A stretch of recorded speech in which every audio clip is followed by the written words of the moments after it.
ಇನ್ನು ಶ್ರೀನಿವಾಸ್ ಪ್ರಸಾದ್ ಬಿಜೆಪಿ ಸೇರ್ಪಡೆ ಬಗ್ಗೆ ಕಾಂಗ್ರೆಸ್ ನಾಯಕರು ಏನ್ ಹೇಳಿದ್ದಾರೆ ನೋಡೋಣ ಬನ್ನಿ.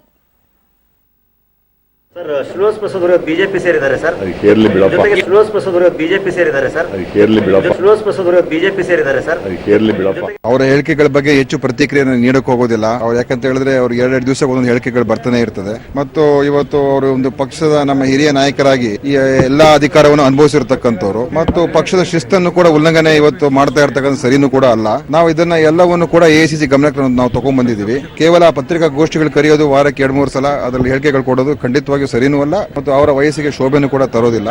ಯಾರು ಹೋದ್ರು ಯಾವ ಪಕ್ಷಕ್ಕೂ ಹಿನ್ನಡೆನೂ ಆಗೋದಿಲ್ಲ, ಮುನ್ನಡೆನೂ ಆಗೋದಿಲ್ಲ. ನಮ್ಮ ಅನುಕೂಲಗಳಿಗೆ ನಾವು ಪ್ರಯಾಣ ಕಟ್ಕೊಂಡು ಹೋಗ್ತಾ ಇರ್ತೀವಿ, ಬರ್ತಾ ಇರ್ತೀವಿ. ನಿನ್ನೆ ಏನು ಹೇಳಿದ್ದೀವಿ ಇವತ್ತು ಮರ್ತೋಗ್ತೀವಿ, ಇವತ್ತು ಹೇಳಿದೀವಿ ನಾಳೆ ಜ್ಞಾಪಕಕ್ಕಿರೋದಿಲ್ಲ. ನಂಜನಗೂಡಿಗಾಗಲಿ ದಲಿತ ಸಮುದಾಯಕ್ಕಾಗಲಿ ರಾಜ್ಯ ರಾಜಕಾರಣಕ್ಕಾಗಲಿ ಇದರಿಂದ ಏನಾದರೂ ಪ್ರಯೋಜನ ಇದೆಯಾ? ಇಲ್ಲೇ ಇದ್ದರೆ ಎಷ್ಟು, ಅಲ್ಲಿ ಹೋದರೂ ಅಷ್ಟೇ.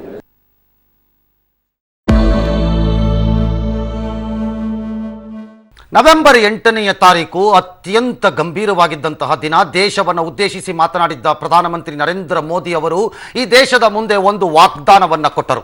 500 ಮತ್ತು 1000 ರೂಪಾಯಿ ಮುಖಬೆಲೆಯ ನೋಟು. कभी कभी लगता है आज भी दुनिया के कई समृद्ध देश हैं, पढ़े लिखे फॉरवर्ड कंट्रीज हैं, उनको जब पता चलता है कि हिंदुस्तान में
ಈಗ ಒಂದು ಬ್ರೇಕಿಂಗ್ ನ್ಯೂಸ್ ಬರ್ತಿದೆ, ಅದೇನು ನೋಡೋಣ ಬನ್ನಿ.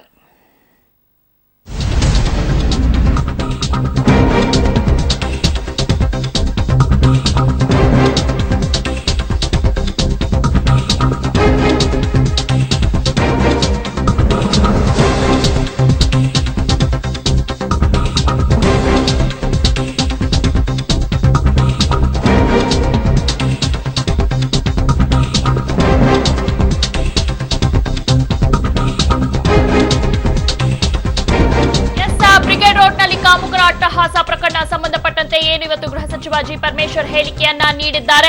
ಹೊಸ ವರ್ಷಾಚರಣೆಯಲ್ಲಿ ಯುವತಿ ಮೇಲೆ ದೌರ್ಜನ್ಯ ದುರಾದೃಷ್ಟಕರ. ಪೊಲೀಸರು ಹೆಚ್ಚುವರಿ ಭದ್ರತೆಯನ್ನ ನೀಡಿದ್ರು. 1500 ಪೊಲೀಸರನ್ನು ನಿಯೋಜಿಸಲಾಗಿತ್ತು. ಯಾರು ಈ ರೀತಿಯ ಘಟನೆಯನ್ನ ನಿರೀಕ್ಷಿಸಿರಲಿಲ್ಲ. ಸಿಸಿಟಿವಿ ಕ್ಯಾಮೆರಾ ಪರಿಶೀಲಿಸಲಾಗುವುದು. ಪೊಲೀಸ್ ಆಯುಕ್ತರಿಗೆ ಸೂಚನೆಯನ್ನ ನೀಡಲಾಗಿದೆ ಅಂತ ಬೆಂಗಳೂರಿನಲ್ಲಿ ಗೃಹ ಸಚಿವ ಜಿ ಪರಮೇಶ್ವರ್ ಹೇಳಿಕೆಯನ್ನ ನೀಡಿದ್ದಾರೆ.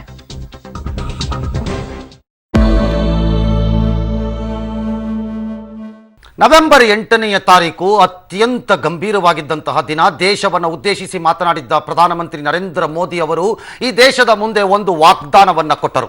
500 ಮತ್ತು 1000 ರೂಪಾಯಿ ಮುಖಬೆಲೆಯ ನೋಟು. कभी कभी लगता है आज भी दुनिया के कई समृद्ध देश हैं, पढ़े लिखे फॉरवर्ड कंट्रीज हैं, उनको जब पता चलता है कि हिंदुस्तान में